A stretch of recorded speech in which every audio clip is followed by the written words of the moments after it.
Election commission पे एतराज़ का किसी का हक़ इसलिए नहीं बनता कि उनको चुना था इमरान खान साहब ने, और अभी एडोस किया था मुस्लिम लीग नून ने। फिर आजकल तो मुस्लिम लीग नून उनसे खुश है।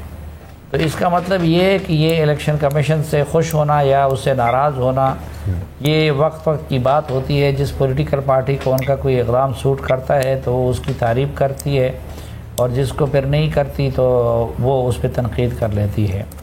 और ये सियासत है। और जब इलेक्शन जो करीब आएगा तो मुख्तलिफ़ किरदारों पे को ज़ेर दबाव लाने का मुख्तलिफ़ जमातों की तरफ से ये मैच इसी तरह जारी रहेगा।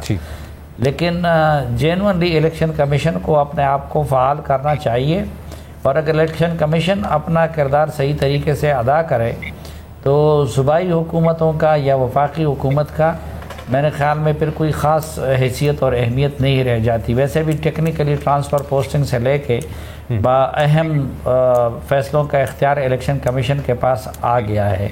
लेकिन एक इन सियासी जमातों का भी ये अजीब बात है कि इतने अरसे बाद इनको एतराज़ याद आ जाता है।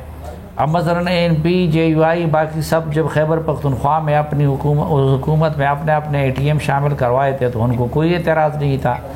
इसी तरह मुस्लिम लीग नून और पीपल्स पार्टी को अब जो पंजाब के वज़ीर आला है वो तो जरदारी साहब आप भी कहते हैं कि मेरे बच्चे हैं, तो उनको उस तरह कोई एतराज़ नहीं होता फिर। और अब जब इलेक्शन करीब आ रहा है तो इस तरह के सवालात उठाने से खामखा ये सियासी जमातें इलेक्शन के अमल को मशकूक बना रही हैं। इसलिए अब इनको ये चीज़ें छोड़ के इलेक्शन कैंपेन पे तवज्जो देनी चाहिए, और उस में जो उनका रोल बनता है अपना रोल अदा करना चाहिए। इसका कुछ बनेगा नहीं सिवाय इसके कि इलेक्शन के अमल पे शुकूक व शुबहात बढ़ेंगे।